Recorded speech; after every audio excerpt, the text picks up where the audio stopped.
हनुमान का सागर पार करना बाद बड्ढे बड्ढे गजराजों से भरे हुए महेंद्र पर्वत के समतल प्रदेश में खड्डे हुए। हनुमान जी वहां जलाशय में स्थित हुए विशालकाय हाथी के समान जान पर ढते थे। सूर्य, इंद्र, पवन, ब्रह्मा आदि देवों को प्रणाम कर हनुमान जी ने समुद्र लंघन का दृढ़ निश्चय कर लिया और अपने शरीर को असीमित रूप से बढ़ा लिया। उस समय वे अग्नि के समान जान पर ढहते थे। उन्होंने अपने साथी वानरों से कहा, हे मित्रों, जैसे श्री रामचंद्र जी का छोड़ा हुआ बाण वायु वेग से चलता है, वैसे ही तीव्र गति से मैं लंका में जाऊंगा और वहां पहुंचकर सीता जी की खोज करूंगा।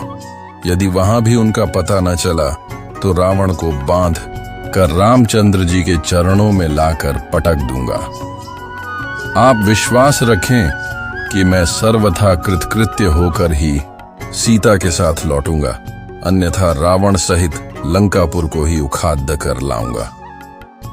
इतना कहकर हनुमान आकाश में उछले और अत्यंत तीव्र गति से लंका की ओर चले। उनके उड्डाहते ही उनके झटके से साल आदि अनेक वृक्ष पृथ्वी से उखड़ गए और वे भी उनके साथ उड्डयाने लगे। फिर थोड़ी दूर तक उड्डयने के पश्चात वे वृक्ष एक एक करके समुद्र में गिरने लगे। वृक्षों से पृथक होकर सागर में गिरने वाले नाना प्रकार के पुष्प ऐसे प्रतीत हो रहे थे मानो शरद ऋतु के नक्षत्र जल की लहरों के साथ अटखेलियां कर रहे हों। तीव्र गति से उड्डहते हुए महाकपि पवनसुत ऐसे प्रतीत हो रहे थे जैसे कि वे महासागर एवं अनंत आकाश का आचमन करते हुए उड्ढे जा रहे हैं। तेज से जाज्वल्यमान उनके नेत्र हिमालय पर्वत पर लगे हुए दो दावानलों का भ्रम उत्पन्न करते थे। कुछ दर्शकों को ऐसा लग रहा था कि आकाश में तेजस्वी सूर्य और चंद्र दोनों एक साथ जल निधि को प्रकाशित कर रहे हों। उनका लाल कटी प्रदेश पर्वत के वक्षस्थल पर किसी गेरू के खान का भ्रम पैदा कर रहा था। हनुमान के बगल से जो तेज आंधी भारी स्वर करती हुई निकली थी, वह घनघोर वर्षा काल की मेघों की गर्जना सी प्रतीत होती थी। आकाश में उड्ढते हुए उनके विशाल शरीर का प्रतिबिंब समुद्र पर पड़ ढहता था, तो वह उसकी लहरों के साथ मिलकर ऐसा भ्रम उत्पन्न करता था जैसे सागर के वक्ष पर कोई नौका तैरती चली जा रही हो। इस प्रकार हनुमान निरंतर आकाश मार्ग से लंका की ओर बढ़े जा रहे थे। हनुमान के अद्भुत बल और पराक्रम की परीक्षा करने के लिए देवता, गंधर्व, सिद्ध और महर्षियों ने नागमाता सुरसा के पास जाकर कहा, हे नागमाता, तुम जाकर वायुपुत्र हनुमान की यात्रा में विघ्न डालकर उनकी परीक्षा लो कि वे लंका में जाकर रामचंद्र का कार्य सफलता पूर्वक कर पाएंगे या नहीं। ऋषियों के मर्म को समझकर सुरसा विशालकाय राक्षसनी का रूप धारण करके समुद्र के मध्य में जाकर खड्डी हो गई और उसने अपने रूप को अत्यंत विकृत बना लिया। हनुमान को अपने सम्मुख पाकर वह बोली, आज मैं तुम्हें अपना आहार बनाकर अपनी क्षुधा को शांत करूंगी। मैं चाहती हूं तुम स्वयं मेरे मुख में प्रवेश करो ताकि मुझे तुम्हें खाने के लिए प्रयत्न न करना पड़े। सुरसा के शब्दों को सुनकर हनुमान बोले, तुम्हारी इच्छा पूरी करने में मुझे कोई आपत्ति नहीं है, किंतु इस समय मैं अयोध्या के राजकुमार रामचंद्र जी के कार्य से जा रहा हूं। उनकी पत्नी को रावण चुराकर लंका ले गया है। मैं उनकी खोज करने के लिए जा रहा हूं। तुम भी राम के राज्य में रहती हो, इसलिए इस कार्य में मेरी सहायता करना तुम्हारा कर्तव्य है। लंका से मैं जब अपना कार्य सिद्ध करके लौटूंगा तब अवश्य तुम्हारे मुख में प्रवेश करूंगा। यह मैं तुम्हें वचन देता हूं। हनुमान की प्रतिज्ञा पर ध्यान न देते हुए सुरसा बोली, जब तक तुम मेरे मुख में प्रवेश न करोगे मैं तुम्हारे मार्ग से नहीं हटूंगी। यह सुनकर हनुमान बोले, अच्छा, तुम अपने मुख को अधिक से अधिक खोलकर मुझे निगल लो, मैं तुम्हारे मुख में प्रवेश करने को तैयार यह कहकर महाबली हनुमान ने योग शक्ति से अपने शरीर का आकार बढ़ाकर 40 कोस का कर लिया। सुरसा भी अपूर्व शक्तियों से संपन्न थी। उसने तत्काल अपना मुख 80 कोस तक फैला लिया। हनुमान ने अपना शरीर एक अंगूठे के समान छोटा कर लिया और तत्काल उसके मुख में घुसकर बाहर निकल आए। फिर बोले, अच्छा सुरसा, तुम्हारी इच्छा पूरी हुई, अब मैं जाता हूं, प्रणाम। इतना कहकर हनुमान आकाश में उड़ गए। पवन सुत थोड़ी ही दूर गए थे कि सिंहिका नामक राक्षसनी की उन पर दृष्टि पड़ी। वह हनुमान को खाने के लिए लालयित हो उठी। वह छाया ग्रहण विद्या में पारंगत थी। जिस किसी प्राणी की छाया पकड़ लेती थी वह उसके बंधन में बंधा चला आता था। जब उसने हनुमान की छाया को पकड़ डीच लिया तो हनुमान की गति अवरुद्ध हो गई। उन्होंने आश्चर्य से सिंहिका की ओर देखा। वे समझ गए सुग्रीव ने जिस अद्भुत छायाग्राही प्राणी की बात कही थे संभवतः यह वही है। यह सोचकर उन्होंने योग बल से अपने शरीर का विस्तार मेघ के समान अत्यंत विशाल कर लिया। सिंहिका ने भी अपना मुख तत्काल आकाश से पाताल तक फैला लिया और गरजती हुई उनकी ओर दौड़ी। ये देखकर हनुमान अत्यंत लघु रूप धारण करके उसके मुख में जा गिरे और अपने तीक्ष्ण नाखूनों से उसके मर्म स्थलों को फाड़ डाला। इसके पश्चात बद्धी फुर्ती से बाहर निकलकर आकाश की ओर उड़ियच चले। राक्षसनी क्षत विक्षत होकर समुद्र में गिर पड़ी और मर गई। हनुमान जी का लंका में प्रवेश 400 योजन अलंघनीय समुद्र को लांघकर महाबली हनुमान जी त्रिकूट नामक पर्वत के शिखर पर स्वस्थ भाव से खड़ी रीढ़े हो गए। कपिश्रेष्ठ ने वहां सरल, चीडीडीएच, कनेर, खिले हुए खजूर, प्रियाल, चिरौंजी, मुचुलिंद, जंबीरी नींबू, कुटज, केतक, केवड्ढे, सुगंधपूर्ण प्रियंगू, पिप्पली, नीप, कदम्ब या अशोक, चितवन, असन, कोविदार तथा खिले हुए करवीर भी देखे।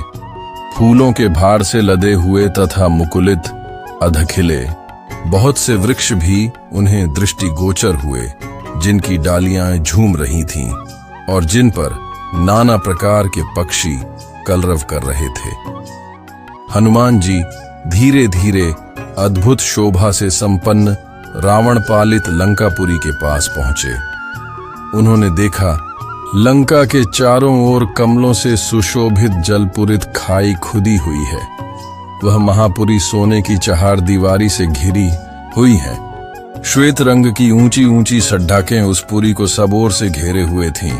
सैकड़ों गगनचुंबी अट्टालिकाएं ध्वजा पताका फहराती हुई उस नगरी की शोभा बढ़ा रही है। उस पुरी के उत्तर द्वार पर पहुंचकर वानरवीर हनुमान जी चिंता में पड़ीडीएच गए। लंकापुरी भयानक राक्षसों से उसी प्रकार भरी हुई थी जैसे कि पाताल की भोगवती पुरी नागों से भरी रहती है। हाथों में शूल और पट्टिश लिए बद्धी दारहों वाले बहुत से शूरवीर घोर राक्षस लंकापुरी की रक्षा कर रहे थे। नगर की इस भारी सुरक्षा, उसके चारों ओर समुद्र की खाई और रावण जैसे भयंकर शत्रु को देखकर हनुमान जी विचार करने लगे कि यदि वानर वहां तक आ जाएं, तो भी वे व्यर्थ ही सिद्ध होंगे, क्योंकि युद्ध द्वारा देवता भी लंका पर विजय नहीं पा सकते। रावण पालित इस दुर्गम और विषम संकटपूर्ण लंका में महाबाहु रामचंद्र आ भी जाएं, तो क्या कर पाएंगे? राक्षसों पर साम, दान और भेद की नीति का प्रयोग असंभव दृष्टिगत हो रहा है। यहाँ तो केवल 4 वेगशाली वानरों अर्थात बालीपुत्र अंगद, नील, मेरी और बुद्धिमान राजा सुग्रीव की ही पहुंच हो सकती है। अच्छा, पहले यह तो पता लगाऊं कि विदेह कुमारी सीता जीवित भी है या नहीं। जनक किशोरी का दर्शन करने के पश्चात ही मैं इस विषय में कोई विचार करूंगा। उन्होंने सोचा कि मैं इस रूप से राक्षसों की इस नगरी में प्रवेश नहीं कर सकता, क्योंकि बहुत से क्रूर और बलवान राक्षस इसकी रक्षा कर रहे हैं। जानकी की खोज करते समय मुझे स्वयं को इन महातेजस्वी, महापराक्रमी और बलवान राक्षसों से गुप्त रखना होगा। अतः मुझे रात्रि के समय ही नगर में प्रवेश करना चाहिए और सीता का अन्वेषण का यह समयोचित कार्य करने के लिए ऐसे रूप का आश्रय लेना चाहिए जो आंख से देखा न जा सके, मात्र कार्य से ही यह अनुमान हो कि कोई आया था। देवताओं और असुरों के लिए भी दुर्जय लंकापुरी को देखकर हनुमान जी बारंबार लंबी सांस खींचते हुए विचार करने लगे कि किस उपाय से काम लूं जिसमें दुरात्मा राक्षस राज रावण की दृष्टि से ओझल रहकर मैं मिथिलेश नंदिनी जनक किशोरी सीता का दर्शन प्राप्त कर सकूं। अविवेकपूर्ण कार्य करने वाले दूत के कारण बने बनाए काम भी बिगड़ जाते हैं। यदि राक्षसों ने मुझे देख लिया तो रावण का अनर्थ चाहने वाले श्री राम का यह कार्य सफल न हो सकेगा। अतः अपने कार्य की सिद्धि के लिए रात में अपने इसी रूप में छोटा सा शरीर धारण करके लंका में प्रवेश करूंगा और घरों में घुसकर जानकी जी की खोज करूंगा। ऐसा निश्चय करके वीर वानर हनुमान सूर्यास्त की प्रतीक्षा करने लगे। सूर्यास्त हो जाने पर रात के समय उन्होंने अपने शरीर को छोटा बना लिया और उछलकर उस रमणीय लंकापुरी में प्रवेश कर गए। लंका में सीता की खोज इस प्रकार से सुग्रीव का हित करने वाले कपिराज हनुमान जी ने लंकापुरी में प्रवेश कर मानो शत्रुओं के सिर पर अपना बायां पैर रख दिया। वे राजमार्ग का आश्रय ले उस रमणीय लंकापुरी की और चले। वहां पर स्वर्ण निर्मित विशाल भवनों में दीपक जगमगा रहे थे। कहीं नृत्य हो रहा था और कहीं सुरा पीकर मस्त हुए राक्षस अनर्गल प्रलाप कर रहे थे। हनुमान जी ने देखा कि बहुत से राक्षस मंत्रों का जाप करते हुए स्वाध्याय में तत्पर थे। कोई जटा बढ़ाए तो कोई मुड्ड मुद्दाए। रावण के अनेक गुप्तचर भी उन्हें दृष्टिगत हुए। हनुमान जी ने नगर के सब भवनों तथा एकांत स्थानों को छान डाला, परंतु कहीं सीता दिखाई नहीं दी। अंत में उन्होंने सब ओर से निराश होकर रावण के उस राजप्रासाद में प्रवेश किया जिसमें लंका के मंत्री, सचिव एवं प्रमुख सभासद निवास करते थे। उन सब का भली भांति निरीक्षण करने के पश्चात वे रावण के अत्यंत प्रिय बृहदशाला की ओर चले। वहां की सीढ़ियां रत्न जटित थीं। स्वर्ण निर्मित वातायन दीपों के प्रकाश से जगमगा रही थीं। स्थान स्थान पर हाथी दांत का काम किया हुआ था। छतें और स्तंभ मणियों तथा रत्नों से जड्ढे हुए थे। इंद्र के भवन से भी अधिक सुसज्जित इस भव्यशाला को देखकर हनुमान चकित रह गए। उन्होंने एक और स्फटिक के सुंदर पलंग पर रावण को हुए मदिरा के मद में पड़ी रीढ़े देखा जो कि अनिंद्य सुंदरियों से घिरे है था। उसके नेत्र अर्धनिमीलित हो रहे थे। अनेक रमणियों के वस्त्राभूषण अस्त व्यस्त हो रहे थे और वे सुरा के प्रभाव से अछूती भी नहीं थीं। वहां भी सीता को न पाकर पवन सुत बाहर निकल आए। फिर हनुमान जी ने रावण के अन्य निकट संबंधियों के निवास स्थानों में सीता की खोज की, किंतु वहां भी उन्हें असफलता ही मिली।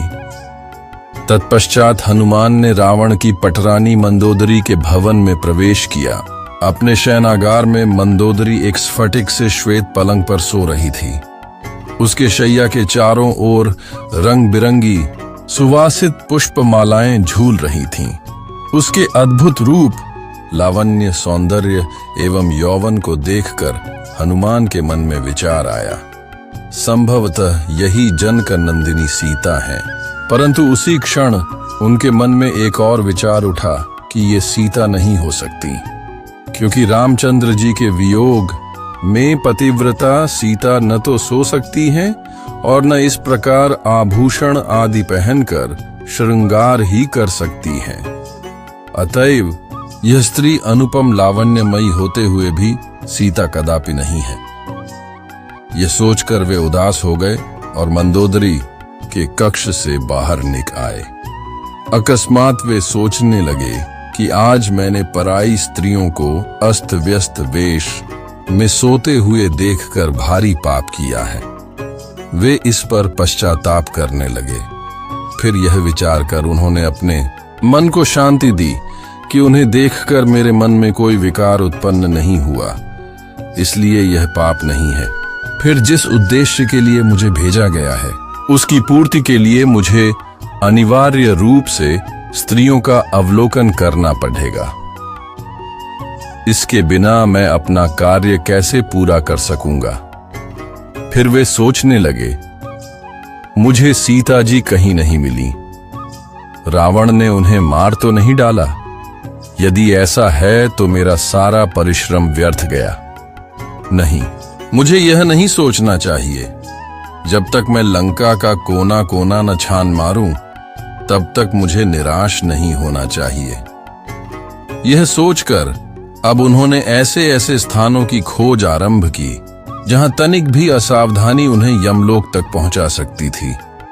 उन स्थानों में उन्होंने रावण द्वारा हरी गई अनुपम सुंदर नागकन्याओं एवं किन्नरियों को भी देखा, परंतु सीता कहीं नहीं मिली।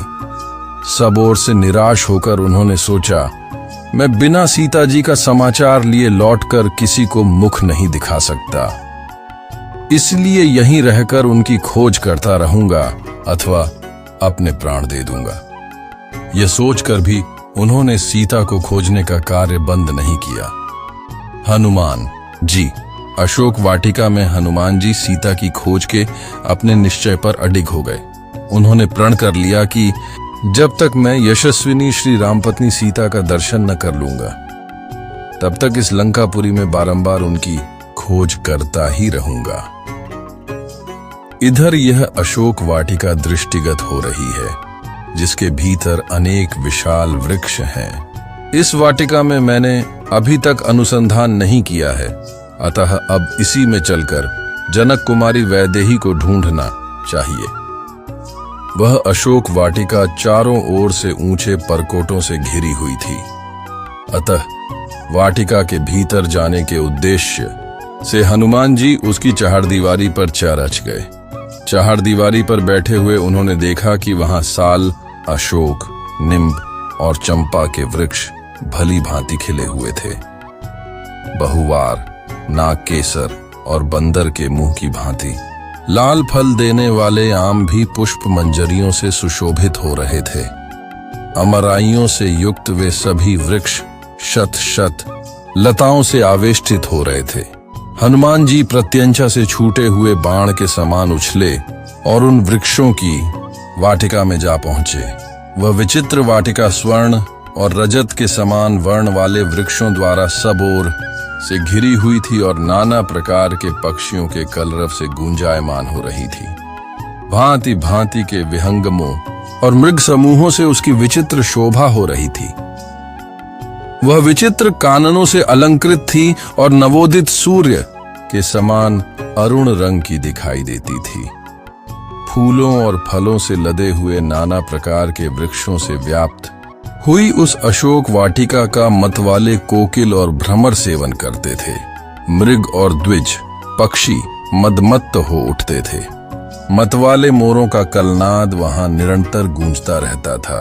वाटिका में जहां तहां विभिन्न आकारों वाली बावधियां थीं जो उत्तम जल और मणिमय सोपानों से युक्त थीं। जल के नीचे की फर्श स्फटिक मणि की बनी हुई थी और बावधियों के तटों पर तरह तरह के विचित्र सुवर्णमय वृक्ष शोभा दे रहे थे। उनमें खिले हुए कमलों के वन, चक्रवाकों के झोड्ढे, पपीहा, हंस और सारस वहां की शोभा बढ़ा रहे थे। उस अशोक वाटिका में विश्वकर्मा के बनाए हुए बड्ढे बड्ढे महल और कृत्रिम कानन सब ओर से उसकी शोभा बढ़ा रहे थे।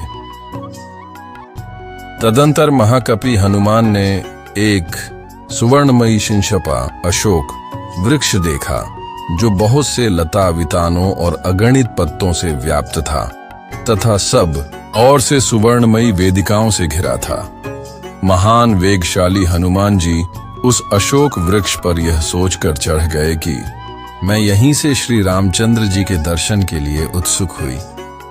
विदेह नंदिनी सीता को देखूंगा जो दुख से आतुर हो इच्छानुसार इधर उधर आती होंगी। यह प्रातः काल की संध्योपासना का समय है और संध्या कालिक उपासना के लिए वैदेही अवश्य ही यहाँ पर पधारेंगी। ऐसा सोचते हुए महात्मा हनुमान जी नरेंद्र पत्नी सीता के शुभागमन की प्रतीक्षा में तत्पर हो उस अशोक वृक्ष पर छिपे रहकर उस संपूर्ण वन पर दृष्टिपात करते रहे। उस अशोक वाटिका में वानर शिरोमणि हनुमान ने थोड़ी ही दूर पर एक गोलाकार ऊंचा 1000 खंभों वाला गोलाकार प्रासाद देखा जो कैलाश पर्वत के समान श्वेत वर्ण का था। उसमें मूंगे की सीढ़ियां बनी थीं तथा तपाए हुए सोने की वेदियां बनाई गई थीं। उनकी दृष्टि वहां एक सुंदरी स्त्री पर पड़ी ही जो मलिन वस्त्र धारण किए राक्षसियों से घिरी हुई बैठी थी। अलंकार शून्य होने के कारण वह कमलों से रहित पुष्करिणी के समान श्रीहीन दिखाई देती थी। वह शोक से पीड़ित, दुख से संतप्त और सर्वथा क्षीणकाय हो रही थी। उपवास से दुर्बल हुई उस दुखिया नारी के मुंह पर आंसुओं की धारा बह रही थी। वह शोक और चिंता में मग्न हो दीन दशा में पड़ी हुई थी एवं निरंतर दुहक में ही डूबी रहती थी। काली नागिन के समान कटी से नीचे तक लटकी हुई एकमात्र काली वेणी द्वारा उपलक्षित होने वाली वह नारी बादलों के हट जाने पर नीली वनश्रेणी से घिरी हुई पृथ्वी के समान प्रतीत होती थी। हनुमान जी ने अनुमान किया कि हो न हो यही सीता है। इन्हीं के वियोग में दशरथ नंदन राम व्याकुल हो रहे हैं। यह तपस्विनी ही उनके हृदय में अक्षुण्ण रूप से निवास करती है। इन्हीं सीता को पुनः प्राप्त करने के लिए रामचंद्र जी ने वाली का वध करके सुग्रीव को उनका खोया हुआ राज्य दिलाया है। इन्हीं को खोज पाने के लिए मैंने विशाल सागर को पार करके लंका के भवन अट्टालिकाओं की खाक छानी है। इस अद्भुत सुंदरी को प्राप्त करने के लिए रघुनाथ जी सागर पर्वतों सहित यदि संपूर्ण धरातल को भी उलट दें तो भी कम है। ऐसी पतिप्रायणा साध्वी देवी के सम्मुख तीनों लोकों का राज्य और 14 भुवन की संपदा भी तुच्छ है। आज यह महापतिव्रता राक्षस राज रावण के पंजों में फंसकर असह्य कष्ट भोग रही है। मुझे अब इस बात में तनिक भी संदेह नहीं है कि यह वही सीता है जो अपने देवता तुल्य पति के प्रेम के कारण अयोध्या के सुख वैभव का परित्याग करके रामचंद्र के साथ वन के कष्टों को हंस हंस कर झेलने के लिए चली आई थी और जिसे नाना प्रकार के दुखों को उठाकर भी कभी वन में आने का पश्चाताप नहीं हुआ। वही सीता आज इस राक्षसी घेरे में फंसकर अपने प्राणनाथ के वियोग में सूख सूख कर कांटा हो गई है, किंतु उन्होंने अपने सतीत्व पर किसी प्रकार की आंच नहीं आने दिया। इसमें संदेह नहीं, यदि इन्होंने रावण के कुत्सित प्रस्ताव को स्वीकार कर लिया होता तो आज इनकी यह दशा नहीं होती। राम के प्रति इनके मन में कितना अटल स्नेह है, यह इसी बात से सिद्ध होता है कि ये न तो अशोक वाटिका की सुरम्य शोभा को निहार रही हैं और न इन्हें घेर कर बैठी हुई निशाचरियों को। उनकी एकटक दृष्टि पृथ्वी में राम की छवि को निहार रही हों। सीता की यह दीन दशा देखकर भावुक पवन सुत के नेत्रों से अश्रुधारा प्रवाहित हो चली। वे सुध बुद्ध भूल कर निरंतर आंसू बहाने लगे। कभी वे सीता जी की दीन दशा को देखते थे और कभी रामचंद्र जी के उदास दुखी मुखमंडल का स्मरण करते थे। इसी विचारधारा में डूबते उतराते रात्रि का अवसान होने और प्राची का मुखमंडल उषा की लालिमा से सुशोभित होने लगी। तभी हनुमान को ध्यान आया कि रात्रि समाप्त प्राय हो रही है। वे चैतन्य होकर ऐसी युक्ति पर विचार करने लगे जिससे वे सीता से मिलकर उनसे वार्तालाप करके उन तक श्री रामचंद्र जी का संदेश पहुंचा सकें। रावण सीता संवाद इस प्रकार फूले हुए वृक्षों से सुशोभित उस वन की शोभा देखते और विदेह नंदिनी का अनुसंधान करते हुए हनुमान जी की वह सारी रात प्रायः व्यतीत हो चली। रात्रि जब मात्र एक प्रहर बाकी रही तो रात के उस पिछले प्रहर में 6 अंगों सहित संपूर्ण वेदों के विद्वान तथा श्रेष्ठ यज्ञों द्वारा यजन करने वाले ब्रह्म राक्षसों के घर में वेद पाठ की ध्वनि होने लगी, जिसे हनुमान जी ने सुना। तदंतर मंगल वाद्यों तथा श्रवण सुखद शब्दों द्वारा महाबाहु दशमुख रावण को जगाया गया। जागने पर महाभागी एवं प्रतापी राक्षस राज रावण ने सबसे पहले विदेह नंदिनी सीता का चिंतन किया। सीता के प्रति आसक्त एवं काम से प्रेरित रावण ने सब प्रकार के आभूषण धारण कर तथा परम उत्तम शोभा से संपन्न हो अशोक वाटिका में प्रवेश किया। पुलस्त्य नंदन रावण के पीछे पीछे लगभग 100 सुंदरियां भी थीं। काम के अधीन एवं मन में सीता की आस लगाए मंद गति से आगे बढ़ता रावण अद्भुत शोभा पा रहा था। काम, दर्प और मद से युक्त अचिंत्य बल पौरुष से संपन्न रावण के अशोक वाटिका के द्वार तक पहुंचने पर कपिवर हनुमान जी ने उसे देखा। यद्यपि मतिमान हनुमान जी अत्यंत उग्र तेजस्वी थे, तथापि रावण के तेज से तिरस्कृत से होकर सघन पत्तों में घुसकर छिप गए। अनिंद्य सुंदरी राजकुमारी सीता ने जब उत्तमोत्तम आभूषणों से विभूषित तथा रूप यौवन से संपन्न राक्षस राज रावण को आते देखा तो वे प्रचंड हवा में हिलने वाली कदली के समान भय के मारे थर थर कांपने लगी। सुंदर कांति वाली विशाल लोचना जानकी ने अपने जंघाओं से पेट और दोनों भुजाओं से स्तन छिपा लिए और रुदन करने लगी। निशाचरियों से घिरी आसन रहित भूमि पर शोक विह्वल दीन सीता को रावण ने ध्यानपूर्वक देखा, जो दृष्टि नीची किए एक टक पृथ्वी की ओर देख रही थी। ऐसी दुखी जानकी के पास आकर लंकापति रावण हंसता हुआ बोले, हे मृग नयनी, मुझे देखकर तू अपने शरीर को छिपाने का प्रयत्न क्यों कर रही है? स्मरण रख, तेरी इच्छा के बिना मैं कदापि तेरा स्पर्श नहीं करूंगा। तू मुझ पर और मेरे कथन पर विश्वास रख और इस प्रकार दुखी होकर अश्रु मत बहा। तेरी यह मलिन आभूषण रहित वेशभूषा देखकर मुझे अत्यधिक पीड़ा होती है। तू संसार की सुंदरियों में शिरोमणि है। अपने इस सौंदर्य तथा यौवन को व्यर्थ नष्ट मत होने दे। यदि एक बार यह यौवन नष्ट हो गया तो फिर लौट कर नहीं आएगा। मैं फिर कहता हूं, तू विश्व की अनुपम सुंदरी है, विधाता की अद्वितीय सृष्टि है। तेरे निर्माण में ब्रह्मा ने अपना सारा कौशल और चतुराई लगा दी, इसीलिए तेरी रचना में उसने किसी प्रकार की कोई कमी नहीं रखी है। तेरे किस किस अंग की मैं सराहना करूं? जिस अंग पर दृष्टि पट ढहती है उसी पर अटक कर रह जाती है। मैं तुझे पूरे हृदय से अपनाना चाहता हूं। मैं तेरे प्रत्येक अंग का रसास्वादन करना चाहता हूं। इसीलिए तुझसे कहता हूं, तू राम का मोह छोड़ दे। मैं तुझे अपनी पटरानी बनाऊंगा। मेरी सब रानियां तो तेरी चरणों की दासी बनेंगी ही, मैं भी तेरा दास बनकर रहूंगा। अपने भुजबल से अर्जित संपूर्ण संपत्ति तेरे चरणों में अर्पित कर दूंगा। जीते हुए समस्त राज्य तेरे पिता जनक को दे दूंगा। तू वास्तव में इतनी सुंदर है कि तुझे देखकर तो तुझे बनाने वाला स्वयं विधाता कामवश हो जाएगा। मेरी तो बात ही क्या है, इसलिए तू मेरी बात स्वीकार कर ले। राम से भयभीत होने की आवश्यकता कोई नहीं है। संसार में कोई भी मुझसे लोहा नहीं ले सकता।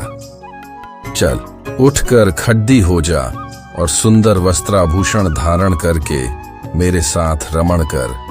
हे कल्याणी, चलकर तू मेरे ऐश्वर्य को देख और उस कंगाल वनवासी को भूल जा।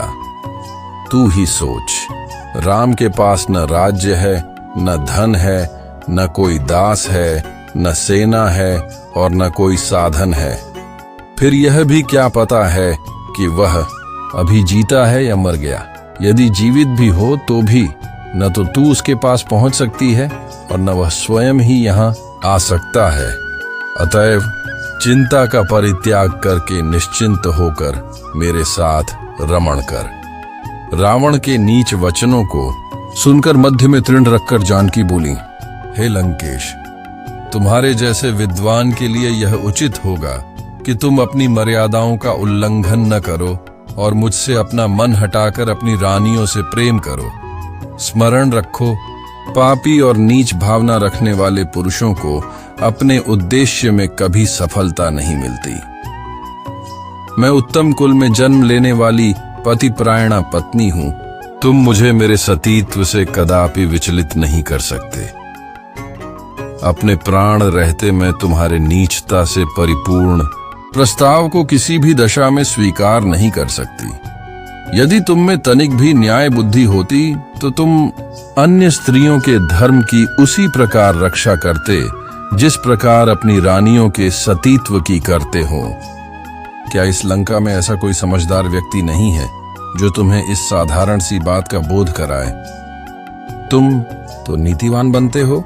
फिर नीति का यह वाक्य कैसे भूल गए कि जिस राजा की इंद्रियां उसके वश में नहीं रहती, वह चाहे कितना ही ऐश्वर्यवान हो, अंत में रसातल को जाता है, उसका सर्वस्व नष्ट हो जाता है। हे दुर्बुद्धे, तूने अभी तक मुझे पहचाना नहीं है। मैं तेरे ऐश्वर्य, राज्य, धन संपत्ति के लोभ में नहीं फंस सकती। तेरा यह कहना भी एक व्यर्थ का प्रलाप है कि मैं रघुकुल मणि रामचंद्र जी से नहीं मिल सकती। अरे मूर्ख, वे तो सदैव मेरे हृदय में निवास करते हैं। मुझे कोई उनसे अलग नहीं कर सकता। मेरा उनका ऐसा अटूट संबंध है जैसा कि सूर्य का उसकी प्रभा से। इसलिए मैं उनकी हूं और सदा ही उनकी रहूंगी। यदि तू सोच समझकर यह मान ले कि तूने मेरा अपहरण करके एक भयंकर अपराध किया है और इसलिए मुझे लौटाते हुए तुझे भय लगता है, तो मैं तुझे अभयदान देते हुए वचन देती हूं कि तू मुझे उनके पास पहुंचा दे। मैं तुझे उनसे क्षमा करा दूंगी। यदि तुम अब भी अपनी हठ पर अड्ढे रहे तो विश्वास करो कि तुम्हारी मृत्यु निश्चित है और तुम्हें उनके बाणों से कोई नहीं बचा सकता। इसलिए मैं फिर कहती हूं कि सावधान हो जाओ। अपने साथ लंका और लंका वासियों का नाश मत करो। इसी में तुम्हारा और तुम्हारे राक्षस कुल का कल्याण है। पुंत रावण सीता। संवाद सीता के ये कठोर वचन सुनकर राक्षस राज रावण ने उन प्रिय दर्शना सीता को यह अप्रिय उत्तर दिया। लोक में पुरुष जैसे जैसे अनुनय विनय करता है वैसे वैसे ही वह उनका प्रिय होता जाता है, किंतु मैं तुमसे ज्यों ज्यों मीठे वचन बोलता हूं त्यों त्यों तुम मेरा तिरस्कार करती जाती हो। तुम्हारे प्रति जो मेरा प्रेम उत्पन्न हो गया है वही मेरे क्रोध को रोक रहा है। हे समुखी, यही कारण है कि वध और तिरस्कार के योग्य होने पर भी मैं तुम्हारा वध नहीं कर रहा हूं। मिथिलेश कुमारी, तुम मुझसे जैसी कठोर बातें कह रही हो उनके प्रतिकार में तुम्हें कठोर प्राणदंड देना ही उचित है। हे सुंदरी, मैंने तुम्हारे लिए जो अवधि नियुक्त की है उसके अनुसार मुझे 2 महीने और प्रतीक्षा करनी है। तत्पश्चात तुम्हें मेरी शैया पर आना ही होगा।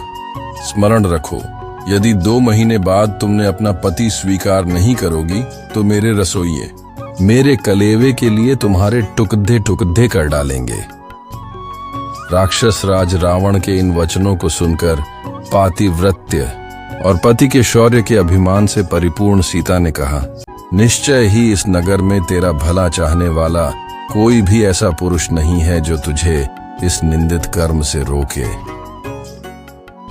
नीच राक्षस, तूने अमित तेजस्वी श्री राम की भार्या से जो पाप की बात कही है, उसके परिणाम स्वरूप दंड से तू कहां जाकर छुटकारा पाएगा।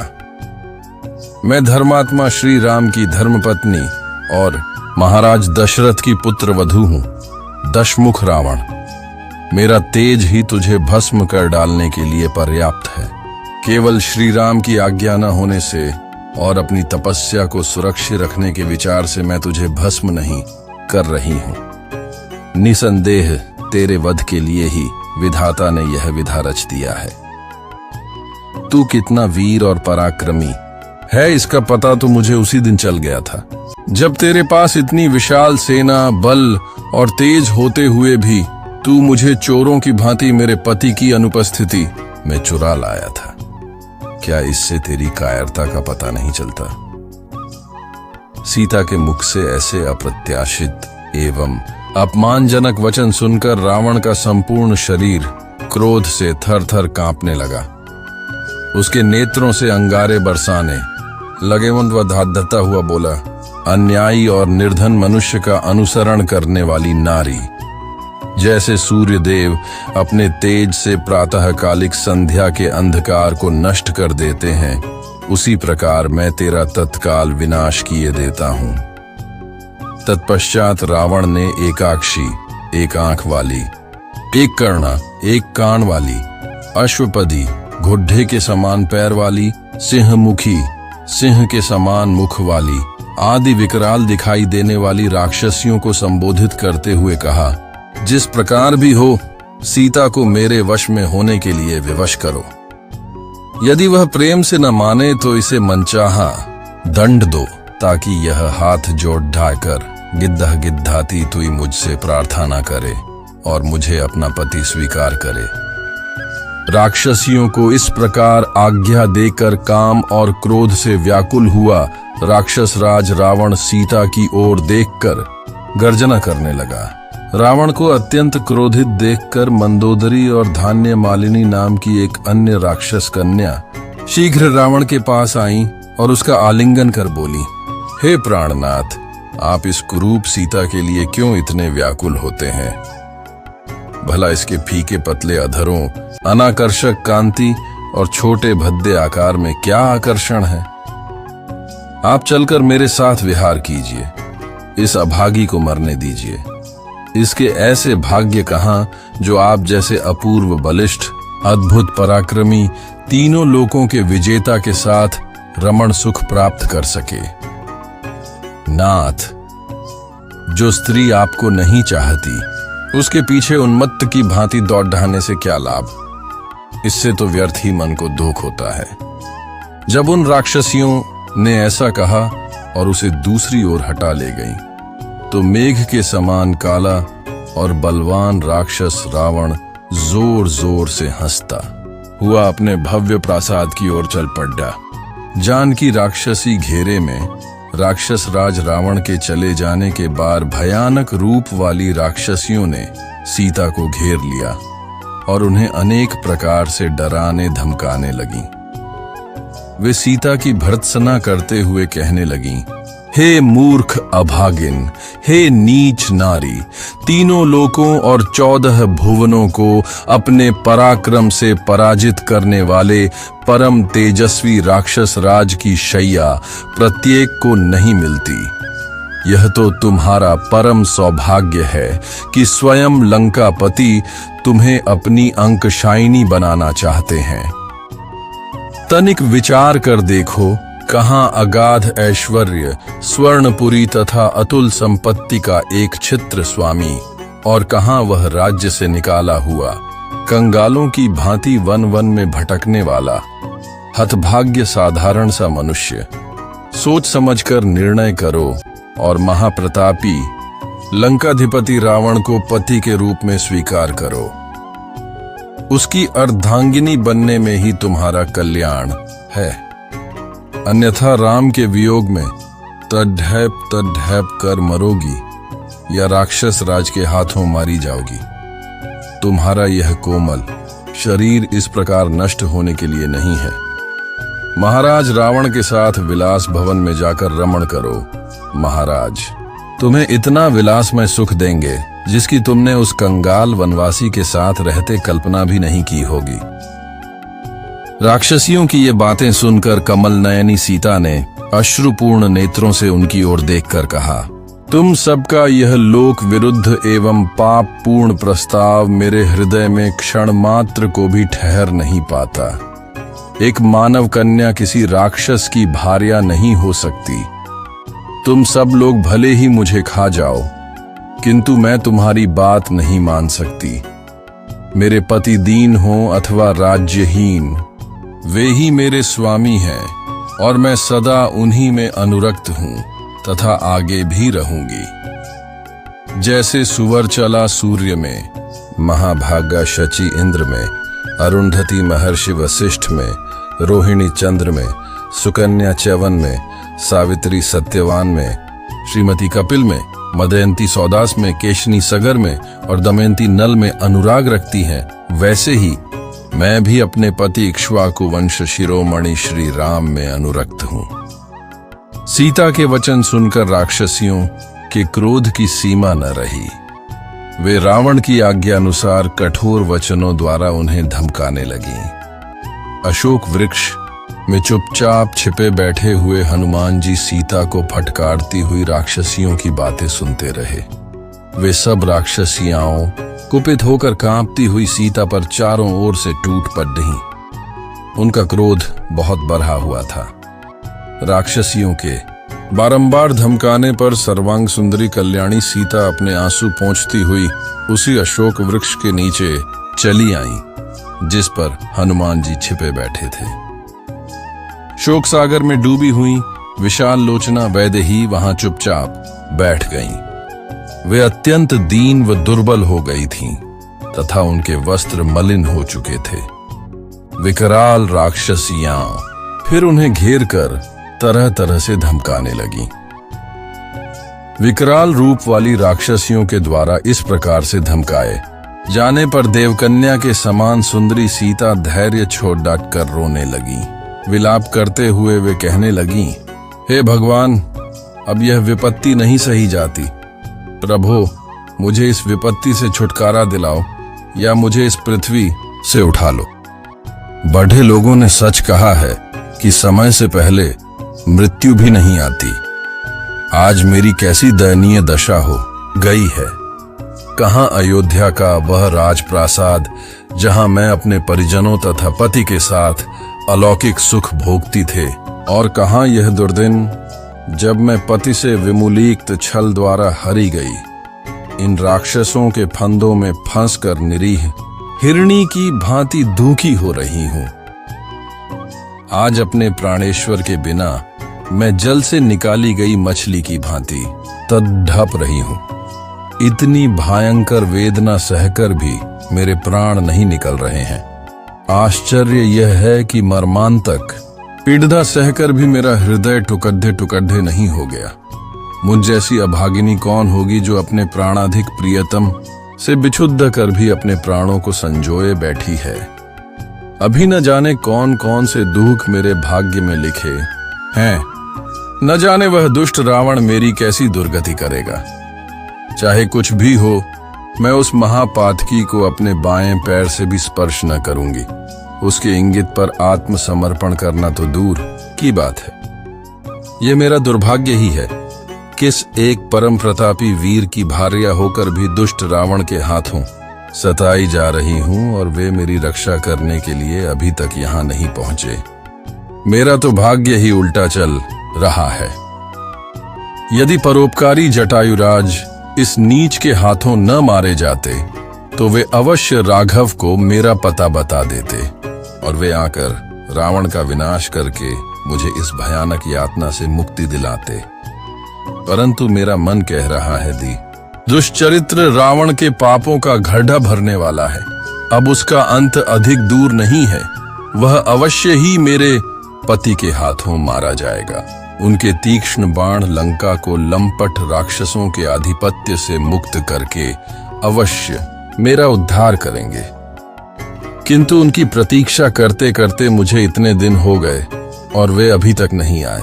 कहीं ऐसा तो नहीं है कि उन्होंने मुझे मरा हुआ समझ लिया हो और इसलिए अब वे मेरी खोज खबर ही न ले रहे हो। यह भी तो हो सकता है कि दुष्ट मायावी रावण ने जिस प्रकार छल से मेरा हरण किया, उसी प्रकार उसने छल से उन दोनों भाइयों का वध कर डाला हो।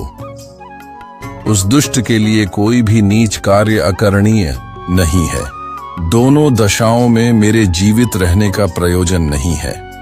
यदि उन्होंने मुझे मरा हुआ समझ लिया है या इस दुष्ट ने उन दोनों का वध कर दिया है, तो भी मेरा और उनका मिलन जब असंभव हो गया है, जब मैं अपने प्राणेश्वर से नहीं मिल सकती, तो मेरा जीवित रहना व्यर्थ है।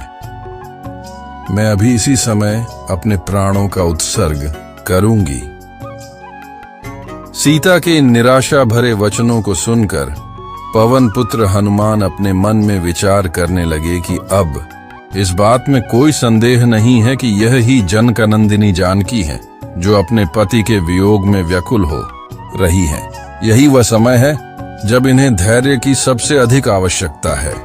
हनुमान सीता भेंट पराक्रमी हनुमान जी विचार करने लगे कि सीता का अनुसंधान करते करते मैंने गुप्त रूप से शत्रु की शक्ति का पता लगा लिया है तथा राक्षस राज रावण के प्रभाव का भी निरीक्षण भी कर लिया है। जिन सीता जी को हजारों लाखों वानर समस्त दिशाओं में ढूंढ रहे हैं, आज उन्हें मैंने पा लिया है। ये शोक के कारण व्याकुल हो रही है, अतः इन्हें सांत्वना देना उचित है, परंतु राक्षसियों की उपस्थिति में इनसे बात करना मेरे लिए ठीक नहीं होगा। अब मेरे समक्ष समस्या यह है कि मैं अपने इस कार्य को कैसे संपन्न करूं। यदि रात्रि के व्यतीत होते होते मैंने सीता जी को सांत्वना नहीं दिया, तो निःसंदेह ये सर्वथा अपने जीवन का परित्याग कर देंगी। यदि किसी कारणवश मैं सीता से न मिल सका, तो मेरा सारा प्रयत्न निष्फल हो जाएगा। रामचंद्र और सुग्रीव को सीता के यहाँ उपस्थित होने का समाचार देने से भी कोई लाभ नहीं होगा, क्योंकि इनकी दुखद दशा को देखते हुए यह नहीं कहा जा सकता कि ये किस समय निराश होकर अपने प्राण त्याग दें। इसलिए उचित यही होगा कि मैं सीता जी, जिनका चित्त अपने स्वामी में ही लगा हुआ है, को श्री राम के गुण गा गा कर सुनाऊं, जिससे उन्हें मुझ पर विश्वास हो जाए। इस प्रकार भली भांति विचार करके हनुमान मंद मंद मृदु स्वर में बोलने लगे। इक्ष्वाकुओं के कुल में परम प्रतापी, तेजस्वी, यशस्वी एवं धन धान्य समृद्ध विशाल पृथ्वी के स्वामी चक्रवर्ती महाराज दशरथ हुए हैं। उनके ज्येष्ठ पुत्र उनसे भी अधिक तेजस्वी, परम पराक्रमी, धर्मपरायण, सर्वगुण संपन्न, अतीव दयानिधि श्री रामचंद्र जी अपने पिता द्वारा की गई प्रतिज्ञा का पालन करने के लिए अपने छोटे भाई लक्ष्मण के साथ, जो उतने ही वीर, पराक्रमी और भ्रातृभक्त हैं, 14 वर्ष की वनवास की अवधि समाप्त करने के लिए अनेक वनों में भ्रमण करते हुए चित्रकूट में आकर निवास करने लगे। उनके साथ उनकी परम प्रिय पत्नी महाराज जनक की लाडली सीता जी भी थी। वनों में आर्षि मुनियों को सताने वाले राक्षसों का उन्होंने संहार किया। लक्ष्मण ने जब दुराचारिणी शूर्पणखा के नाक कान काट लिए, तो उसका प्रतिशोध लेने के लिए उसके भाई खरदूषण उनसे युद्ध करने के लिए आए, जिनको रामचंद्र जी ने मार गिराया और उस जनस्थान को राक्षस विहीन कर दिया। जब लंकापति रावण को खरदूषण की मृत्यु का समाचार मिला, तो वह अपने मित्र मारीच को लेकर छल से जानकी का हरण करने के लिए पहुंचा। मायावी मारीच ने एक स्वर्ण मृग का रूप धारण किया, जिसे देखकर जानकी जी मुग्ध हो गईं। उन्होंने राघवेंद्र को प्रेरित करके उस माया मृग को पकड़ DDH कर या मार कर लाने के लिए भेजा। दुष्ट मारीच ने मरते मरते राम के स्वर में हा सीते, हा लक्ष्मण कहा था। जानकी जी भ्रम में पड़ी DDH गईं और लक्ष्मण को राम की सुधि लेने के लिए भेजा। लक्ष्मण के जाते ही रावण ने छल से सीता का अपहरण कर लिया।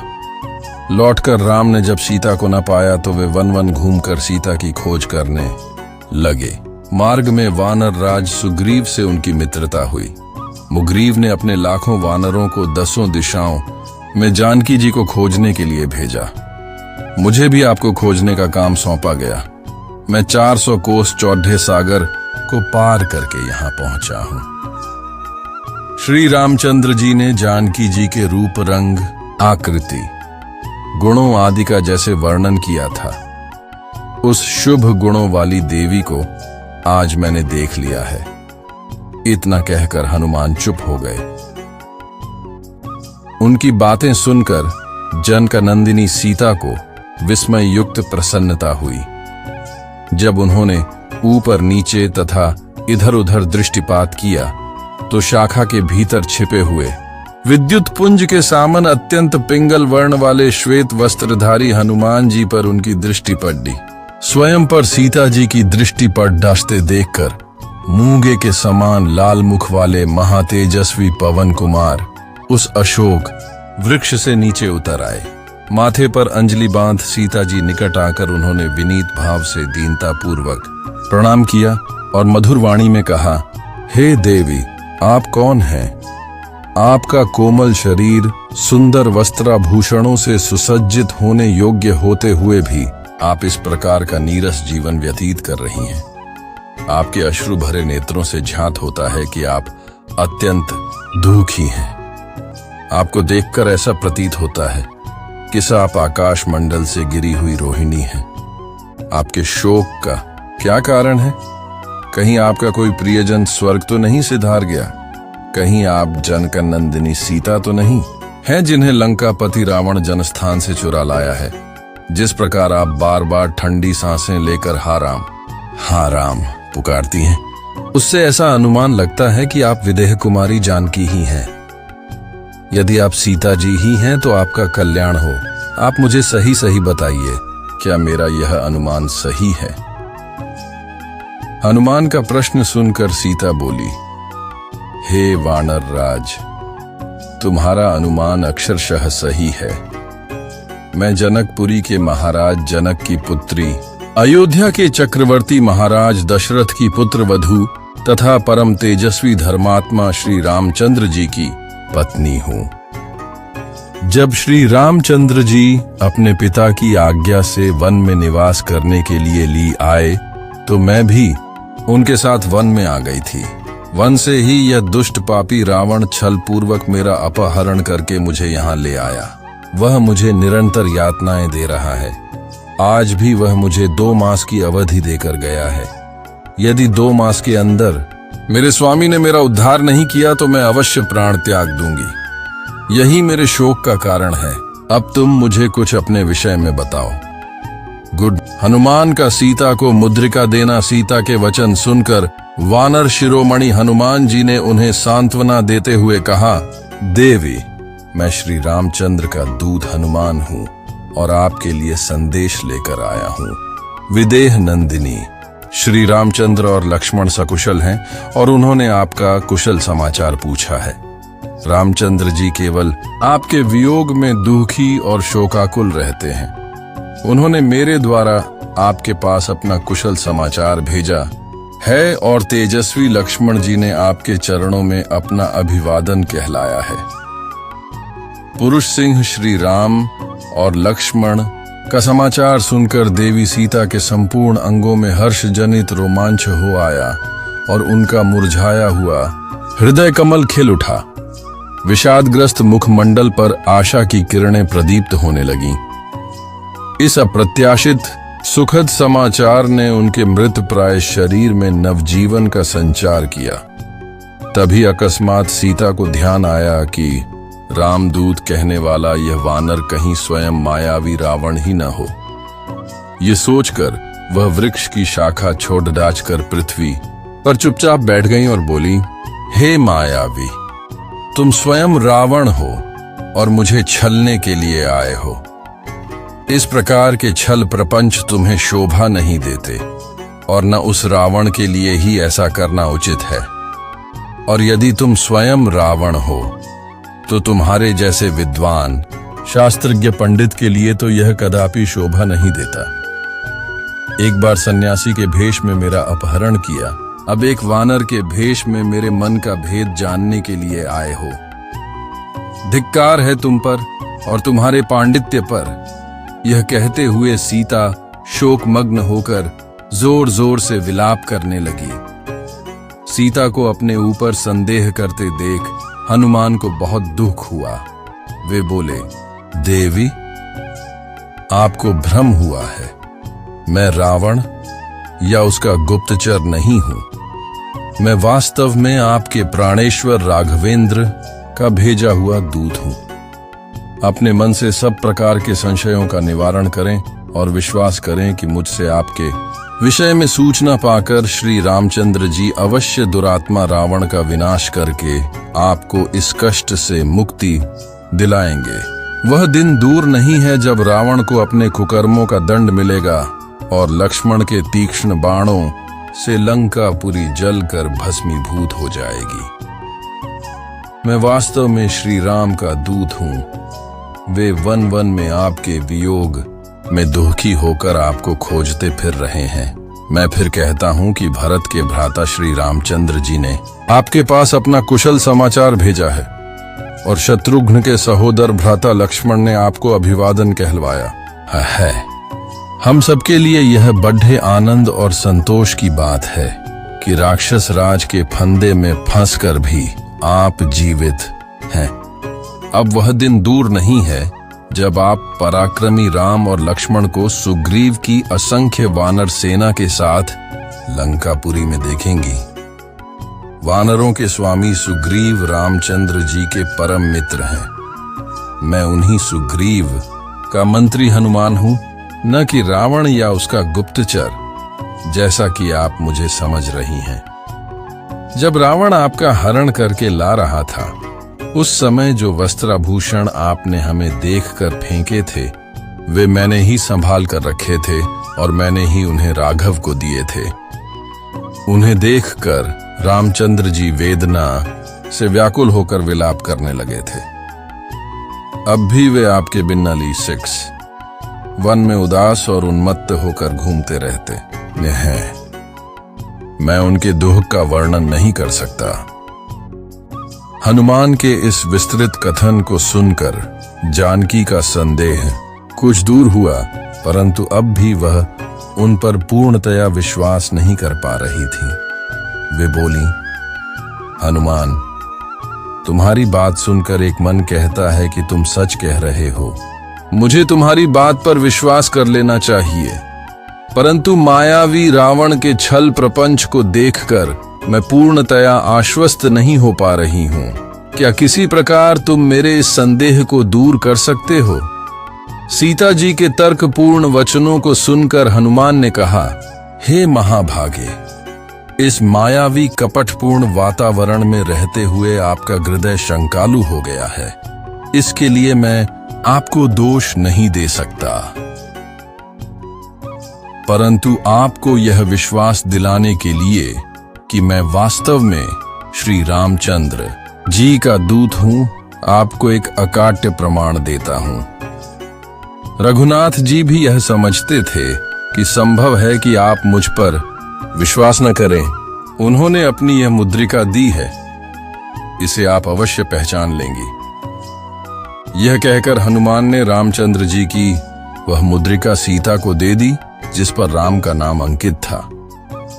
हनुमान का सीता को धैर्य बंधाना पति के हाथ को सुशोभित करने वाली उस मुद्रिका को लेकर सीता जी उसे ध्यानपूर्वक देखने लगी। उसे देखकर जानकी जी को इतनी प्रसन्नता हुई मानो स्वयं उनके पतिदेव ही उन्हें मिल गए हों। उनका लाल, सफेद और विशाल नेत्रों से युक्त मनोहर मुख हर्ष से खिल उठा, मानो चंद्रमा राहु के घ्रण से मुक्त हो गया हो। पूर्ण रूप से संतुष्ट होकर वे हनुमान के साहसपूर्ण कार्य की सराहना करती हुई बोली, हे वानर श्रेष्ठ, तुम वास्तव में अत्यंत चतुर, साहसी तथा पराक्रमी हो। जो कार्य सहस्त्रों मेधावी व्यक्ति मिलकर नहीं कर सकते, उसे तुमने अकेले कर दिखाया। तुमने दोनों रघुवंशी भ्राताओं का कुशल समाचार सुनाकर मुझ मृत प्राय को नवजीवन प्रदान किया है। हे पवन सुत, मैं समझती हूं कि अभी मेरे दुखों का अंत होने में समय लगेगा। अन्यथा ऐसा क्या कारण है कि विश्व विजय का सामर्थ्य रखने वाले वे दोनों भ्राता अभी तक रावण को मारने में सफल नहीं हुए? कहीं ऐसा तो नहीं है कि दूर रहने के कारण राघवेंद्र का मेरे प्रति प्रेम कम हो गया हो? अच्छा, यह बताओ, क्या कभी अयोध्या से तीनों माताओं और मेरे दोनों देवरों का कुशल समाचार उन्हें प्राप्त होता है? क्या तेजस्वी भरत रावण का नाश करके मुझे छुड़ाने के लिए अयोध्या से सेना भेजेंगे? क्या मैं कभी अपनी आंखों से दुरात्मा रावण को राघव के बाणों से मरता देख सकूंगी?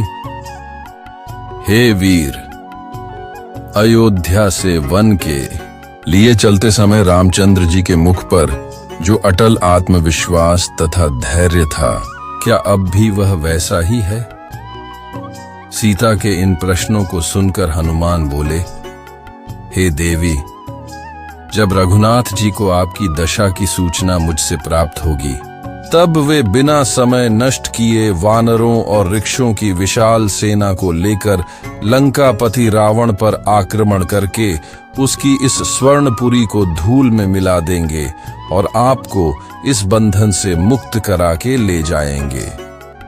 आर्य, आजकल वे आपके ध्यान में इतने निमग्न रहते हैं कि उन्हें अपने तन बदन की भी सुधि नहीं रहती, खाना पीना तक भूल जाते हैं। उनके मुख से दिन रात हासीते शब्द ही सुनाई देते हैं। आपके वियोग में वे रात को भी नहीं सो पाते। यदि कभी नींद आ भी जाए तो हासीते कहकर नींद में चौंक पड़ जाते हैं और इधर उधर आपकी खोज करने लगते हैं। उनकी यह दशा हम लोगों से देखी नहीं जाती।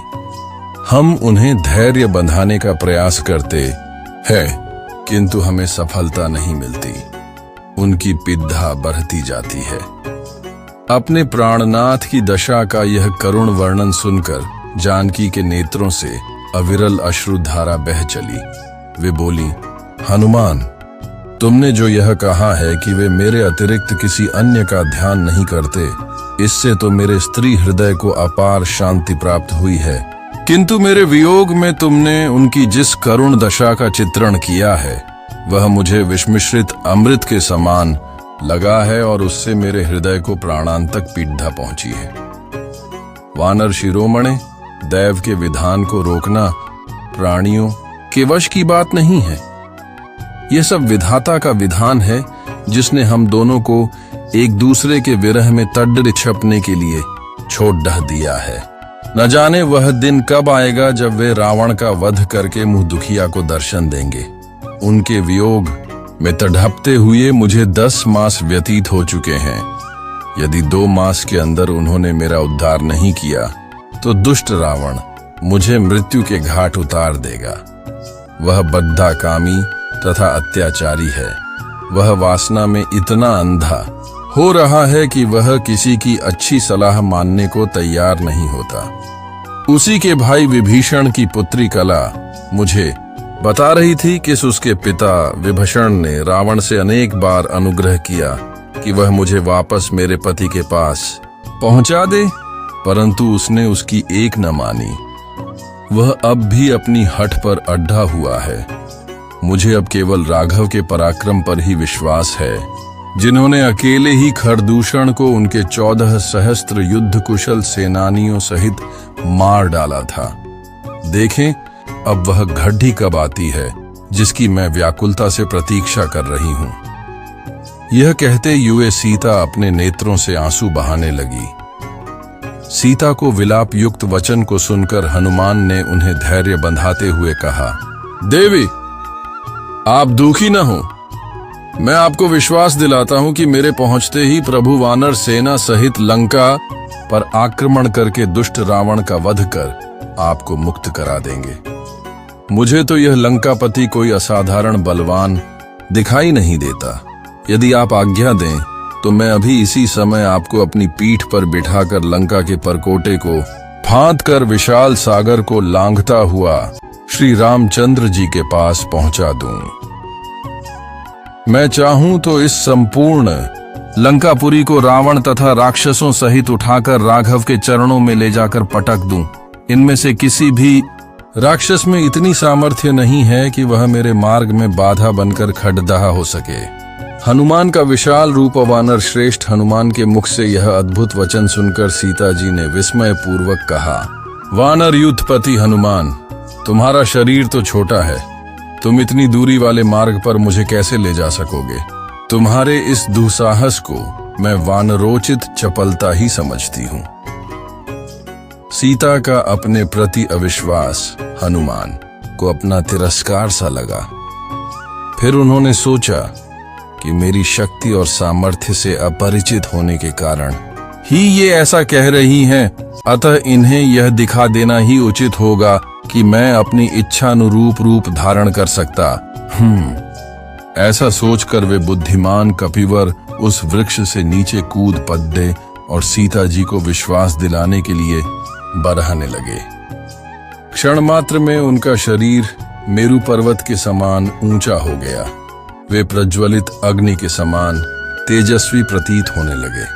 तत्पश्चात पर्वत के समान विशालकाय, तांबे के समान लाल मुख तथा वज्र के समान दार और नख वाले भयानक महाबली वानर वीर हनुमान विदेह नंदिनी से बोले, देवी, मुझ में पर्वत, वन, अट्टालिका, चहाड़ दीवारी और नगर द्वार सहित इस लंकापुरी को रावण के साथ ही उठा ले जाने की शक्ति है।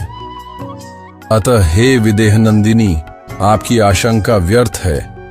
देवी, आप मेरे साथ चलकर लक्ष्मण सहित श्री रघुनाथ जी का शोक दूर कीजिए। हनुमान के आश्चर्यजनक रूप को विस्मय से देखती हुई सीता जी बोली, हे पवन सुत, तुम्हारी शक्ति और सामर्थ्य में अब मुझे किसी प्रकार की शंका नहीं रही है।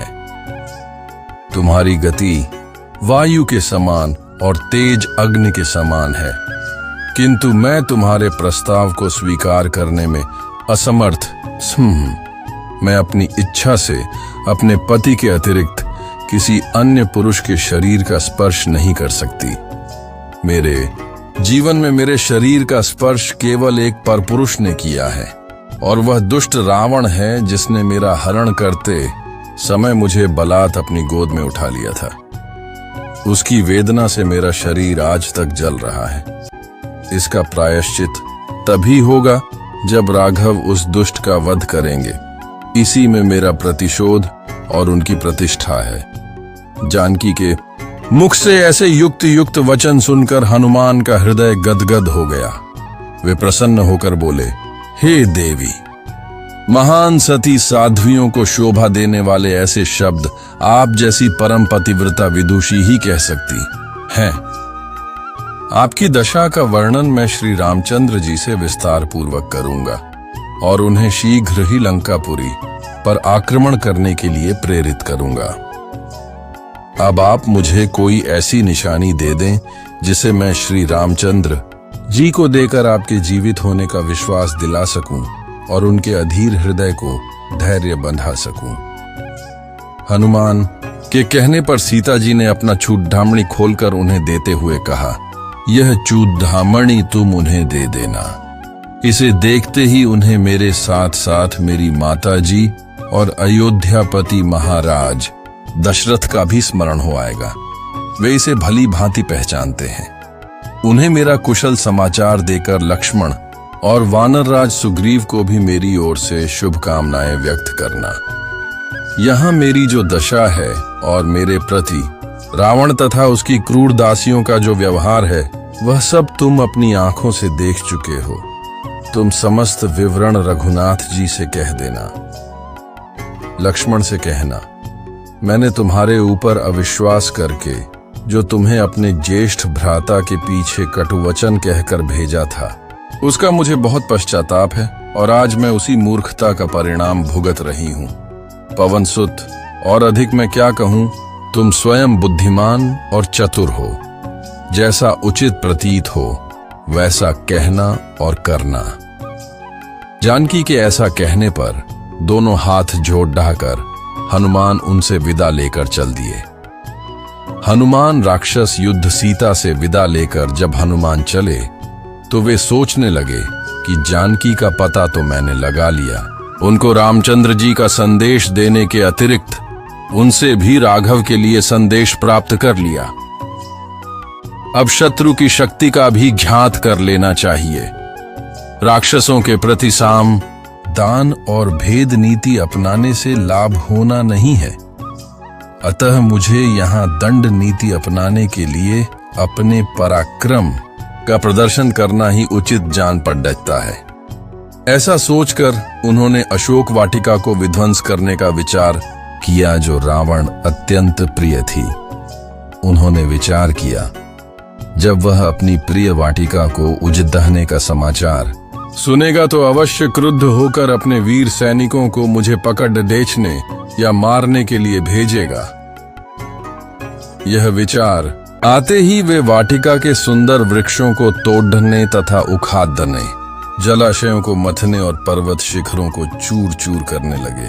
थोड़ी ही देर में वाटिका ऐसे जान पड़ डचने लगी मानो वह दावानल से झुलस गई हो। सुंदर सरोवरों के मणिमय स्फटिक घाटों टूट कर मलबे में परिवर्तित हो गए। वाटिका में बनी अट्टालिकाएं भी उनके विध्वंसक हाथों से न बच सकीं। इस प्रकार उन्होंने अशोक वाटिका को शोक वाटिका बना दिया। सब पक्षी घोंसलों से निकलकर आकाश में मंडराने लगे। जो राक्षसियां रात भर सीता पर पहरा देते देते सो गई थीं, वे भी अब इस शोर को सुनकर जाग गईं और उन्होंने चकित होकर अशोक वाटिका की दुर्दशा को देखा। वे दौड़ी हुई रावण के पास जाकर बोलीं, हे राजन, अशोक वाटिका में एक भयंकर वानर घुस आया है। उसने सब वृक्षों को तोड़ डाच कर तहस नहस कर दिया है। सरोवर के घाटों तथा अट्टालिकाओं को भी तोड़ डियच कर कूदे का ढेर बना दिया है। जब हमने उसे भगाने का प्रयत्न किया तो वह हमारे ऊपर झपट पड़ा। बड़ी कठिनाई से हम प्राण बचाकर आपके पास तक पहुंच पाई हैं। उस दुष्ट वानर ने तो जानकी के साथ भी न जाने क्या वार्तालाप किया है। हमें उससे बहुत भय लगता है, कहीं वह सीता को भी जान से न मार डाले। यह समाचार सुनकर रावण प्रज्वलित चिता की भांति क्रोध से जल उठा। उसकी भ्रिकुटी धनुष की भांति तन गई। उसने तत्काल अपने अनुचरों को आज्ञा दी कि उस दुष्ट वानर को पकड़ डीडीएच कर मेरे पास लाओ। रावण की आज्ञा मिलते ही 80,000 राक्षस नाना प्रकार के अस्त्र शस्त्र और लोहे की श्रृंखला लेकर उस उत्पाती वानर को पकड़ डसने के लिए चल पड़े। विचित्र गदाओं, परिधों आदि से युक्त वे वेगवान राक्षस अशोक वाटिका के द्वार पर खड़े हुए वानर वीर हनुमान जी पर चारों ओर से इस प्रकार झपटे मानो पतंगे आग पर टूट पड़े हों। तब पर्वत के समान विशाल शरीर वाले तेजस्वी हनुमान ने उच्च स्वर में घोषणा की, महाबली श्री राम तथा लक्ष्मण की जय हो। श्री राम के द्वारा सुरक्षित राजा सुग्रीव की भी जय हो। मैं महापराक्रमी कौशल नरेश श्री रामचंद्र जी का दास हूं। मेरा नाम हनुमान है। मैं वायु का पुत्र, शत्रुओं का संहार करने वाला हूं। तुम मेरे पराक्रम का सामना नहीं कर सकते। मैं लंकापुरी को तहस नहस कर डालूंगा। राक्षसों ने उन्हें चारों ओर से घेर लिया और उन पर बर्छे, भाले तथा पत्थर फेंकने लगे। यह देखकर क्रुद्ध हो हनुमान ने कुछ की लातों घूंसों से पिटाई की और कुछ को अपने नाखूनों तथा दांतों से चीर डाला। बड्ढे बड्ढे योद्धा इस मार की ताव न लाकर क्षत विक्षत होकर भूमि पर गिर पड़े। जो अधिक साहसी थे वे प्राणों का मोह त्याग कर हनुमान पर टूट पड़े। तभी उन्होंने एक छलांग लगाई और तोरण द्वार से एक लोहे की छड़ी डीडीएच निकाल ली। फिर उस छड़ी डीडीएच से उन्होंने वह मार काट मचाई कि बहुत से योद्धा तो वहीं खेत रहे और शेष प्राण बचाकर वहां से भागकर रावण के पास पहुंचे। जब रावण ने इन राक्षसों की ऐसी दशा देखी तो उसका क्रोध और भड़क उठा। उसने प्रहस्त के पुत्र जम्बूवाली को बुलाकर कहा, हे वीर श्रेष्ठ, तुम जाकर उस वानर को पकड़ डियच कर ले आओ। यदि वह जीवित न पकड़ा जा सके तो उसे मार डालो। मुझे तुम्हारे बल पर पूरा विश्वास है कि तुम इस कार्य को भली भांति कर सकते हो। रावण की आज्ञा पाकर जम्बूवाली अस्त्र शस्त्रों से सुसज्जित हो, गधों के रथ पर सवार हो हनुमान से युद्ध करने के लिए चला। जब उसने उन्हें तोरण द्वार पर बैठे देखा तो वह दूर से ही उन पर तीक्ष्ण बाण चलाने लगा। जब कुछ बाण पवन पुत्र के शरीर को छेदने लगे तो उन्होंने पास पड़ी रेडी हुई एक पाषाण शिला को उखाड़ कर जम्बूवाली की ओर निशाना साधकर फेंका। उस विशाल शिला को अपनी ओर आते देख उस वीर राक्षस ने फुर्ती से 10 बाण छोड़ डाकर उसको चूर चूर कर डाला। जब हनुमान ने उस शिला को इस प्रकार टूटते देखा तो उन्होंने तत्काल एक विशाल वृक्ष को उखाड़ कर राक्षसों पर आक्रमण करना आरंभ कर दिया, जिससे बहुत से राक्षस मरकर और कुछ घायल होकर वहीं धराशायी हो गए। अपने सैनिकों को इस प्रकार मरते देख जम्बूवाली ने एक साथ 4 बाण छोड़ कर उसका वृक्ष काट डाला और फिर 10 बाण छोड़ हटकर हनुमान को घायल कर दिया। जब हनुमान के शरीर से रक्त धारा प्रवाहित होने लगी तो उन्हें बहुत क्रोध आया और वे एक राक्षस से लोहे का मूसल छीनकर जम्बूवाली पर उससे धड़ाधड़ आक्रमण करने लगे, जिससे उसके घुड्डे मर गए। रथ चकनाचूर हो गया और वह स्वयं भी निष्प्राण होकर पृथ्वी पर जा पड़ा। मेघनाद हनुमान युद्ध जम्बूवाली के वध का समाचार पाकर निशाचर राज रावण को बेहद क्रोध आया। उसने 7 मंत्री पुत्रों को और 5 बड्ढे बड्ढे नायकों को बुलाकर आज्ञा दी कि उस दुष्ट वानर को जीवित या मृत मेरे सम्मुख उपस्थित करो।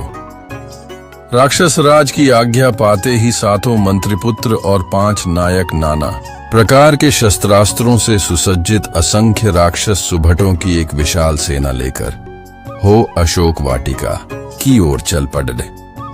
इस शत्रु सेना को आते देख पवन पुत्र हनुमान ने किटकिटाकर बड़ी भयंकर गर्जना की। इस घनघोर गर्जन को सुनते ही अनेक सैनिक तो भय से ही मूर्छित हो पृथ्वी पर गिर पड़े। अनेक के कानों के पर्दे फट गए। कुछ ने हनुमान का भयंकर रूप और मृत राक्षस वीरों से पट्टी भूमि को देखा तो उनका साहस छूट गया और वे मैदान से भाग खड़िए हुए। अपनी सेना को इस प्रकार पलायन करते देख मंत्रिपुत्रों ने हनुमान पर बाणों की बौछार आरंभ कर दी। बाणों के आघात से बचने के लिए हनुमान आकाश में उड़ाने और शत्रुओं को भ्रमित करने लगे। आकाश में उड़ते वानर वीर पर राक्षस सेना नायक ठीक से लक्ष्य नहीं साध पा रहे थे। इसके पश्चात वे भयंकर गर्जना करते हुए राक्षस दल पर वज्र की भांति टूट पड़े। कुछ को उन्होंने वृक्षों से मार मार कर धराशायी किया और कुछ को लात घूंसों, तीक्ष्ण नखों तथा दांतों से क्षत विक्षत कर डाला।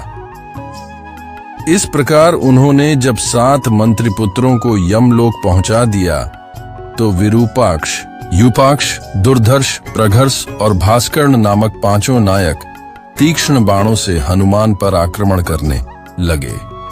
जब दुर्धर्ष ने एक साथ 5 विषैले बाण छोड़ कर उनके मस्तक को घायल कर दिया तो वे भयंकर गर्जना करते हुए आकाश में उड़े। दुर्धर्ष भी उनका अनुसरण करता हुआ आकाश में उड़ा और वहीं से उन पर बाणों की वर्षा करने लगा। यह देखकर दांत किटकिटाते हुए पवन पुत्र दुर्धर्ष के ऊपर कूद पड़े। इस अप्रत्याशित आघात को न सह पाने के कारण वह तीव्र वेग से पृथ्वी पर गिरा। उसका सिर फट गया और वह मर गया। दुर्धर्ष को इस प्रकार मारकर हनुमान ने एक साखू का वृक्ष उखाड़ कर ऐसी भयंकर मार काट मचाई कि वे 4 नायक भी अपनी सेनाओं सहित धराशायी हो गए।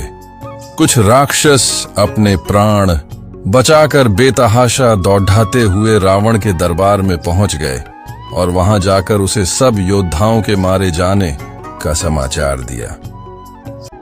जब रावण ने एक अकेले वानर के द्वारा इतने पराक्रमी नायकों तथा विशाल सेना के विनाश का समाचार सुना तो उसे बड्ढा आश्चर्य और क्रोध हुआ। उसने अपने वीर पुत्र अक्षय कुमार को एक विशाल सेना के साथ अशोक वाटिका में भेजा। अक्षय कुमार ने हनुमान को दूर से देखते ही उन पर आक्रमण कर दिया। अवसर पाकर जब अंजनी पुत्र ने उसके समस्त अस्त्र शस्त्रों को छीनकर तोड़ डाला तो अक्षय कुमार उनसे मल्ल युद्ध करने के लिए भिड़ गया, परंतु वह हनुमान से पार न पा सका। हनुमान ने उसे पृथ्वी पर से इस प्रकार उठा लिया जिस प्रकार गरुड़ सर्प को उठा लेता है, फिर दोनों हाथों से बल लगाकर मसल डाला जिससे उसकी हड्डियां पसलियां टूट गईं और वह चीत्कार करता हुआ यमलोक चला गया। जब रावण ने अपने प्यारे पुत्र अक्षय कुमार की मृत्यु का समाचार सुना तो उसे बहुत दुख हुआ। उसके क्रोध का अंत न रहा। उसने अत्यंत कुपित होकर अपने परम पराक्रमी पुत्र मेघनाद को बुलाकर कहा, हे मेघनाद, तुमने घोर तपस्या करके ब्रह्मा से जो अमोघ अस्त्र प्राप्त किए हैं उनके उपयोग का समय आ गया है। जाकर उस वानर को मृत्यु दंड दो जिसने तुम्हारे वीर भाई और बहुत से राक्षस योद्धाओं का वध किया है। पिता की आज्ञा पाकर परम पराक्रमी मेघनाद भयंकर गर्जना करता हुआ हनुमान से युद्ध करने के लिए चला। जब तोरण द्वार पर बैठे हुए हनुमान ने रथ पर सवार होकर मेघनाद को अपनी ओर आते देखा तो उन्होंने भयंकर गर्जना से उसका स्वागत किया। इससे चिढ़कर मेघनाद ने स्वर्ण पंख युक्त तथा वज्र के सदृश वेग वाले बाणों की उन पर वर्षा कर दी। इस बाण वर्षा से बचने के लिए हनुमान पुनः आकाश में उड्डीयच गए और पैंतरे बदल बदल कर उसके लक्ष्य को व्यर्थ करने लगे। जब मेघनाद के सारे अमोघ अस्त्र लक्ष्य भ्रष्ट होकर व्यर्थ जाने लगे तो वह भारी चिंता में पड्डीयच गया। फिर कुछ सोचकर उसने विपक्षी को बांधने वाला ब्रह्मास्त्र छोड़ा और उससे हनुमान को बांध लिया। फिर उन्हें घसीटता हुआ रावण के दरबार में पहुंचा। रावण के दरबार में हनुमान रावण के भव्य दरबार को विश्लेषणात्मक दृष्टि से देखने लगे। रावण का ऐश्वर्य अद्भुत था। वे सोचने लगे, अद्भुत रूप और आश्चर्यजनक तेज का स्वामी राजोचित लक्षणों से युक्त में यदि प्रबल अधर्म न होता तो यह राक्षस राज इंद्र सहित संपूर्ण देवलोक का संरक्षक हो सकता था। इसके लोक निंदित क्रूरतापूर्ण निष्ठुर कर्मों के कारण देवताओं और दानवों सहित संपूर्ण लोक इससे भयभीत रहते हैं। समस्त लोगों को रुलाने वाला महाबाहु रावण भूरी आंखों वाले हनुमान को समक्ष इस प्रकार निर्भय खद्दड्ढा देखकर रोष से भर गया और क्रुद्ध होकर अपने महामंत्री प्रहस्त से बोला, अमात्य, इस दुरात्मा से पूछो कि यह कहां से आया है, इसे किसने भेजा है, सीता से यह क्यों वार्तालाप कर रहा था, अशोक वाटिका को इसने क्यों नष्ट किया, इसने किस उद्देश्य से राक्षसों को मारा, मेरी इस दुर्जेय पुरी में इसके आगमन का प्रयोजन क्या है। रावण की आज्ञा पाकर प्रहस्त ने कहा, हे वानर, भयभीत मत हो और धैर्य धारण करो। सही सही बता दो कि तुम्हें किसने यहां भेजा है। महाराज रावण की नगरी में कहीं तुम्हें इंद्र ने तो नहीं भेजा है, कहीं तुम कुबेर यह या वरुण के दूत तो नहीं हो, या विजय की अभिलाषा रखने वाले विष्णु ने तुम्हें दूत बनाकर भेजा है। यदि तुम हमें सच सच बता दो कि तुम कौन हो तो हम तुम्हें क्षमा कर सकते हैं। यदि तुम मिथ्या भाषण करोगे तो तुम्हारा जीना असंभव हो जाएगा। प्रहस्त के इस प्रकार पूछने पर पवन पुत्र हनुमान ने निर्भय होकर राक्षसों के स्वामी रावण से कहा, हे राक्षस राज, मैं इंद्र, यम, वरुण या कुबेर का दूत नहीं हूं, न ही मुझे विष्णु ने यहाँ भेजा है। मैं राक्षस राज रावण से मिलने के उद्देश्य से यहाँ आया हूं और इसी उद्देश्य के लिए मैंने अशोक वाटिका को नष्ट किया है। तुम्हारे बलवान राक्षस युद्ध की इच्छा से मेरे पास आए तो मैंने स्वरक्षा के लिए रणभूमि में उनका सामना किया। ब्रह्मा जी से मुझे वरदान प्राप्त है कि देवता और असुर कोई भी मुझे अस्त्र अथवा पाश से बांध नहीं सकते। राक्षस राज के दर्शन के लिए ही मैंने अस्त्र से बंधना स्वीकार किया है। यद्यपि इस समय मैं अस्त्र से मुक्त हूं, तथापि इन राक्षसों ने मुझे बंधा समझकर ही यहां लाकर तुम्हें सौंपा है। मैं श्री रामचंद्र जी का दूत हूं और उनके ही कार्य से यहां आया हूं। शांत भाव से हनुमान ने आगे कहा, मैं किष्किंधा के परम पराक्रमी नरेश सुग्रीव का दूत हूं। उन्हीं की आज्ञा से तुम्हारे पास आया हूं। हमारे महाराज ने तुम्हारा कुशल समाचार पूछा है और कहा है कि तुमने नीतिवान, धर्म, चारों वेदों के झांता, महापंडित, तपस्वी और महान ऐश्वर्यवान होते हुए भी एक परस्त्री को हठात अपने यहाँ रोक रखा है। यह तुम्हारे लिए उचित बात नहीं है। तुमने यह दुष्कर्म करके अपनी मृत्यु का आह्वान किया है। उन्होंने यह भी कहा है कि लक्ष्मण के कराल बाणों के सम्मुख बड्ढे से बद्धा पराक्रमी भी नहीं ठहर सकता। फिर तुम उससे अपने प्राणों की रक्षा कैसे कर सकोगे? इसलिए तुम्हारे लिए उचित होगा कि तुम सीता को श्री रामचंद्र को लौटा दो और उनसे क्षमा मांगो। यदि तुम ऐसा नहीं करोगे तो तुम्हारा अंत भी वही होगा जो खर, दूषण और वालिका हुआ है। हनुमान के ये नीतियुक्त वचन सुनकर रावण का सर्वांग क्रोध से जल उठा। उसने अपने सेवकों को आज्ञा दी, इस वानर का वध कर डालो। रावण की आज्ञा सुनकर वहां उपस्थित विभीषण ने कहा, राक्षस राज, आप धर्म के झांता और राजधर्म के विशेषज्ञ हैं। दूत के वध से आपके पांडित्य पर कलंक लग जाएगा। अतः उचित अनुचित का विचार करके दूत के योग्य किसी अन्य दंड का विधान कीजिए।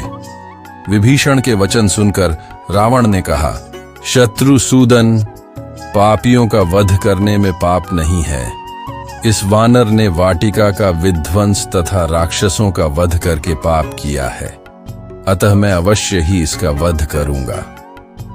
रावण के वचन सुनकर उसके भाई विभीषण ने विनीत स्वर में कहा, हे लंकापति, जब यह वानर स्वयं को दूत बताता है तो नीति तथा धर्म के अनुसार इसका वध करना अनुचित होगा, क्योंकि दूत दूसरों का दिया हुआ संदेश सुनाता है।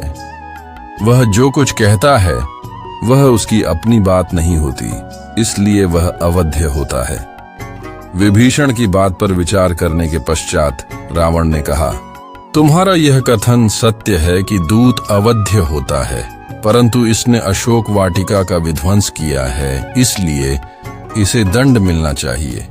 वानरों को अपनी पूंछ बहुत प्यारी होती है, अतः मैं आज्ञा देता हूं कि इसकी पूंछ रुई और तेल लगाकर जला दी जाए, ताकि इसे बिना पूंछ का देखकर लोग इसकी हंसी उड़ाएं और यह जीवन भर अपने कर्मों पर पछताता रहे।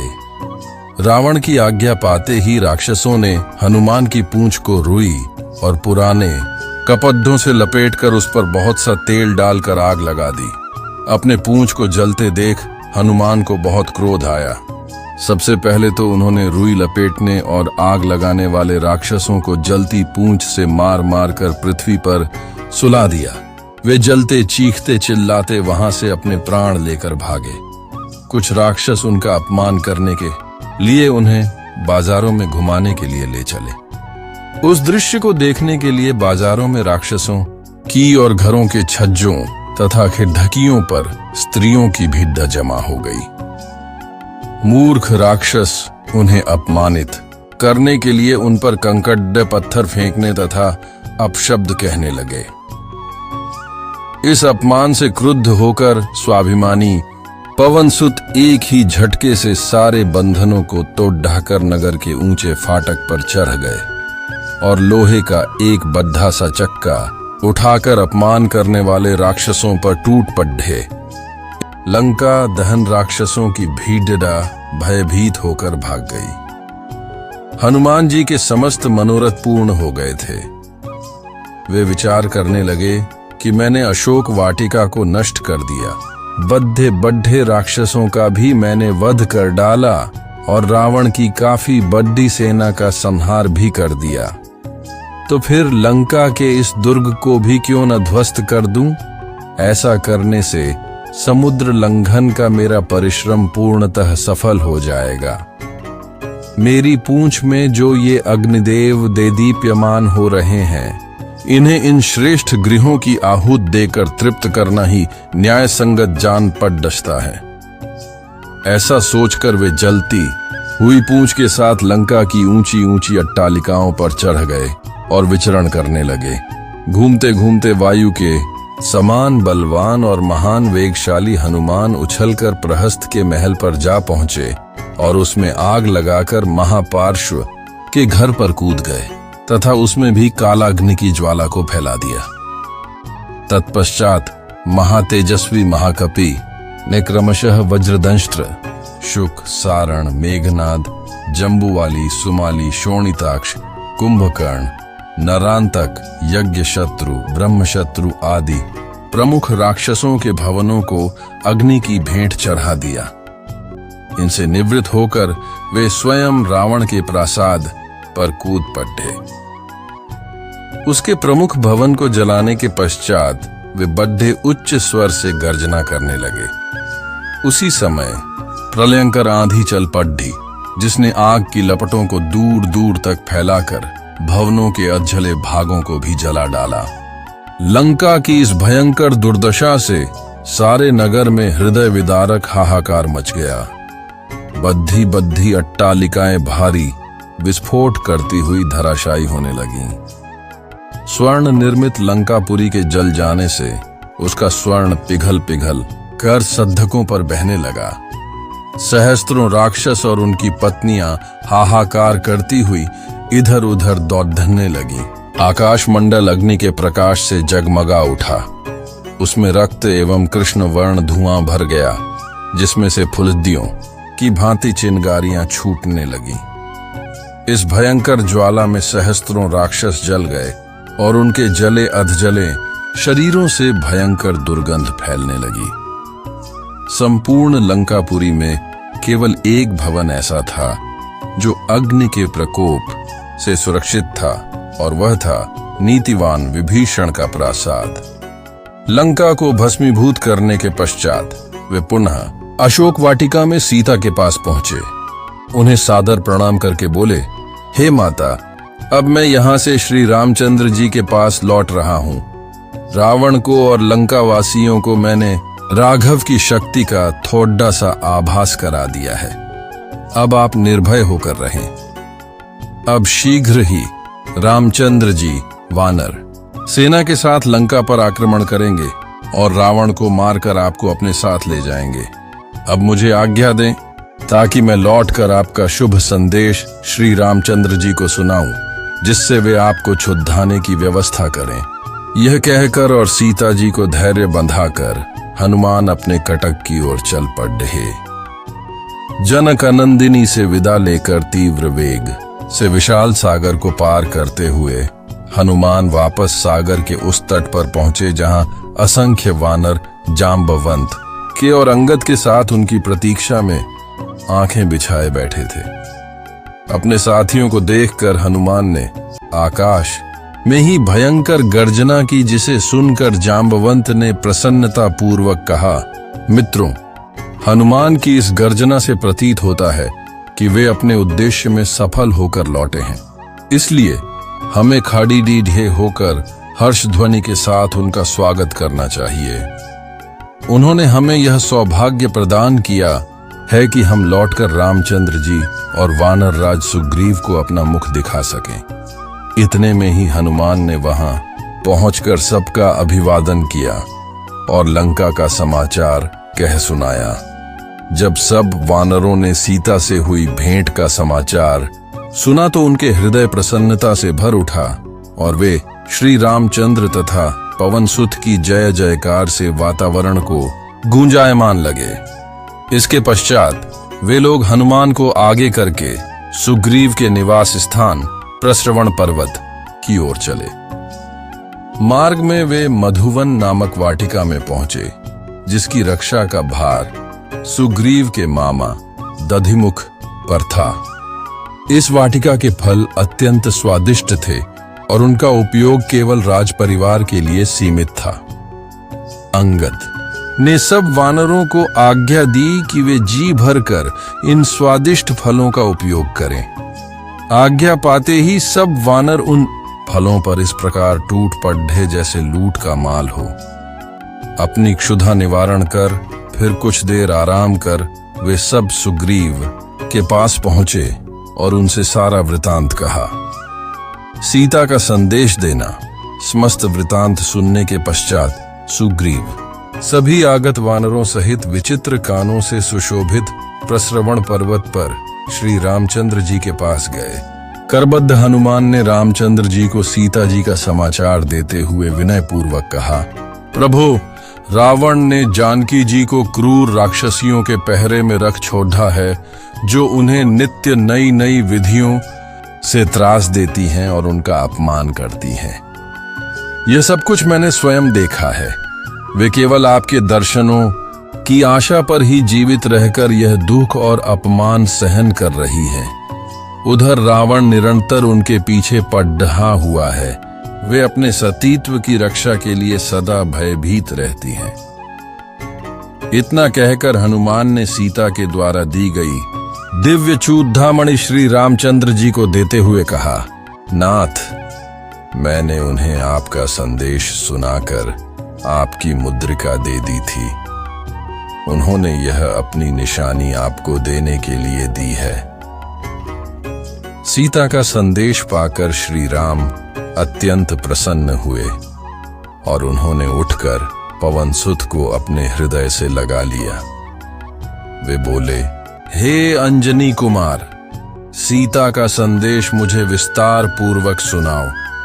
उसे सुनने के लिए मेरा हृदय व्याकुल हो रहा है। राम का आदेश पाकर हनुमान कहने लगे, हे राघव, वे दिन रात आपका ही स्मरण करती रहती हैं। उनके नेत्रों के समक्ष केवल आपकी छवि रहती है। उन्होंने संदेश भेजा है कि रावण ने मुझे 2 मास की अवधि दी है। इस अवधि में आप मुझे उसके हाथों से अवश्य मुक्त करा लें। यदि इन 2 मासों में आप मुझे मुक्त न करा सके तो मैं अपने प्राण त्याग दूंगी। आप तीनों लोकों को जीतने की सामर्थ्य रखते हैं और आपकी अपूर्व क्षमता में मुझे अटल विश्वास है। रावण को परास्त करना आपके लिए कोई कठिन काम नहीं है। अतएव शीघ्र आकर इस दासी को बंधन से मुक्त कराइए। पवनसुत की बात सुनकर तथा उस दिव्य चूड़ामणि को देखकर श्री रामचंद्र शोक सागर में डूब गए और उनके नेत्रों से अश्रुधारा प्रवाहित हो चली। फिर कुछ संयम रखकर वे सुग्रीव से बोले, हे वानराधिपति, जिस प्रकार दिन भर की बिछुद्दी हुई कपिला गौ अपने बछड्डे की आहट पाकर उससे मिलने के लिए आकुल हो जाती है, उसी प्रकार इस दिव्य मणि को पाकर मेरा मन सीता से मिलने के लिए अधीर हो उठा है। उसकी कष्ट की गाथाओं को सुनकर मेरा हृदय और भी विचलित हो गया है। मुझे विश्वास है कि यदि सीता 1 मास भी रावण से अपनी रक्षा करती हुई जीवित रह सकी तो मैं उसे अवश्य बचा लूंगा। मैं उसके बिना अधिक दिन तक जीवित नहीं रह सकता। तुम मुझे शीघ्र लंका ले चलने की व्यवस्था करो। अपनी सेना को तत्काल तैयार होने की आज्ञा दो।